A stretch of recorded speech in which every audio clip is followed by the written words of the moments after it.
Today's devotion is titled Words of Love. And we're on day 353 if you're following along on the daily endeavor of finishing the Bible through in a year. And we're almost there. And if you're following along on the calendar day and you're anywhere throughout the year, as far as walking through the Bible, and you haven't done a lot of previous months or whatever, but you're on December 19th, well, just keep going because it's going to continually upload all of the podcasts in the future as well. All right, so today's morning rinse is exciting. We are finishing up yet another book. And today's morning rinse is Song of Solomon 5-8. And the featured verse is Song of Solomon 6:3. I am my beloved's, and my beloved is mine, he who pastures his flock among the lilies. Pleasure, joy, delight, savor, happiness, relish, treasure, value, enjoy, appreciate, adore, cherish, esteem, attraction, regard, devotion, elation, passion, tenderness, satisfaction, glee, ecstasy, bliss, wonder, worth, revere, satisfaction, gratitude, merriment, prize, honor, belong, esteem, respect, admire, thrill, like, love. So when I was reading those words, or if you are listening or watching online on YouTube, or if you have my devotional and you were reading along with me, and as I was stating those words, what kind of relationship comes to mind? Like all those words that I was saying, bliss, esteem, joy, delight, pleasure, value, tenderness, all those, what relationship comes to mind? Well, I can probably answer that question. So if you have a significant other or if you are married, then those words would be pretty encompassing of that relationship. And so the question is this how you describe the feelings that you have for your spouse? And I can honestly say that I don't have all of those feelings. My humanness comes into play a lot. And it can come about with, there's some days where I'm just not feeling joyful right now or or gleeful. And that's normal in that relationship. But these words certainly describe the love that King Solomon and his bride, the Shulamite woman, have for each other. And this love story gives us a picture of the purity of marital love and what it can look like for all of us. It really can look like this. It's a lot of work, but they expressed this kind of love, right? They highly regard one another and are dedicated to fostering these good feelings instead of letting their love die. And when I say fostering these good feelings, I mean, how often do we think a negative thought about our spouse or our loved ones, or we dwell on that more than the goodness? And when we dwell on those negative feelings and negative, thoughts that we have, then we're fostering that choice versus fostering the good. And, Solomon and the Shunammite woman, they belong to each other, and it is evident in their display of affection towards one another. But let's look at the words again. These words are something that can describe the feelings that Jesus has for us, his bride.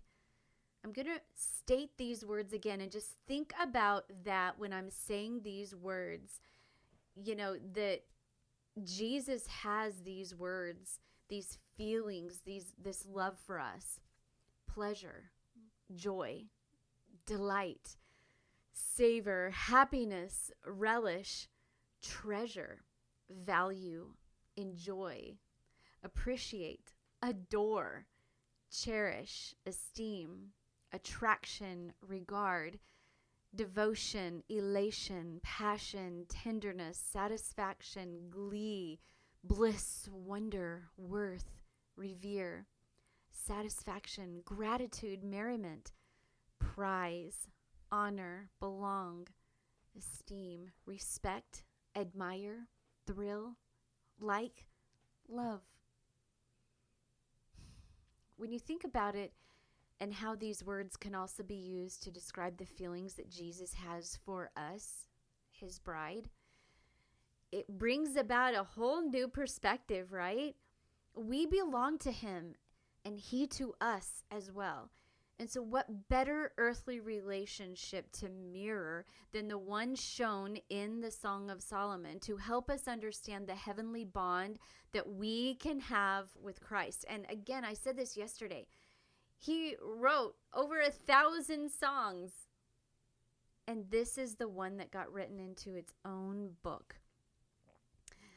Now, while our human brains are limited, and scientifically, I'm sure that there can be proof about this. So while our human brains are limited in fully understanding the vast depth of God's love for us, this little book gives us a glimpse of the beauty of how heavenly love can look like and can truly be. And while I understand that some earthly marriages may be broken, and there's some earthly marriages that obviously have failed, through divorce, our relationship with God will stand the test of time if we stick to it. And he will never leave us nor forsake us. And the depth of a perfect love will never reach its full beauty, obviously, until we gain perfection in our glorified bodies. But we can devote ourselves to the pursuit of it. We are not going to just receive and understand this full picture of this perfect love on this earth. It becomes perfect when we get to heaven in our glorified bodies, but we can devote ourselves to pursue it and run after it. And it's the act of desiring him daily. That's how we do it. We want to be with him. We want to, read his word every day. We want to worship him in song. We want to, be devoted to pursuing him. And that's what we want. And I'm hoping that you desire that as well. It's just desiring him every day.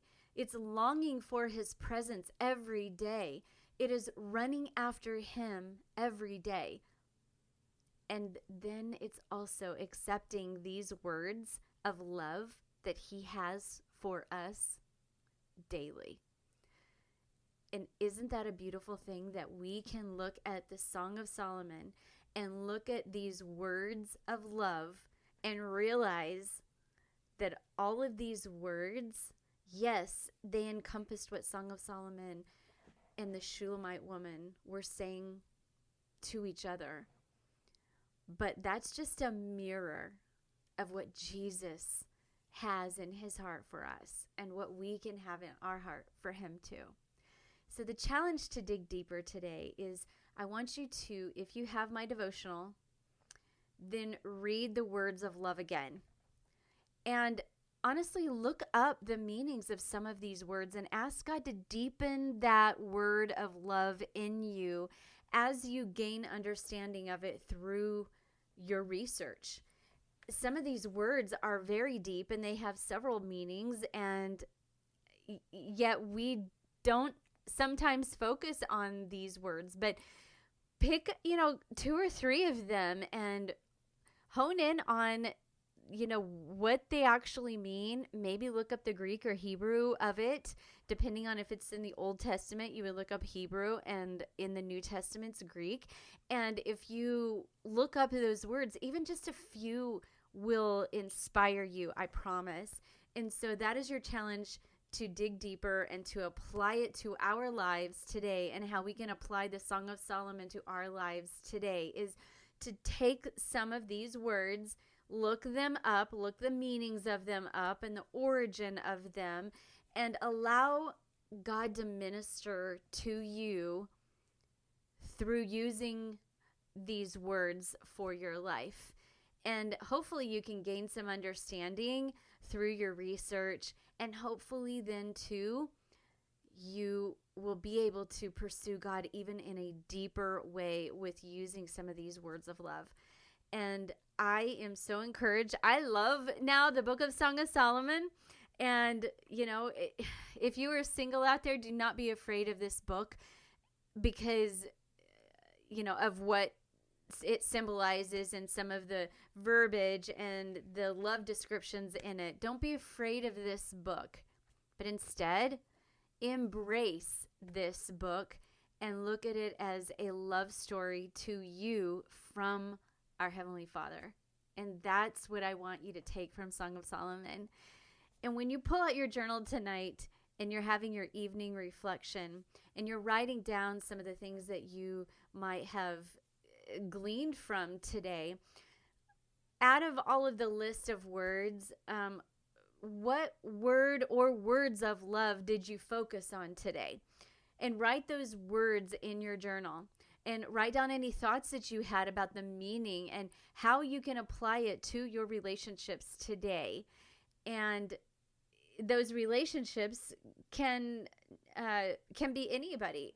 And whether that's your own marriage or whether you have a significant other, or if you are single, what was it, that you gleaned from with your relationship with God?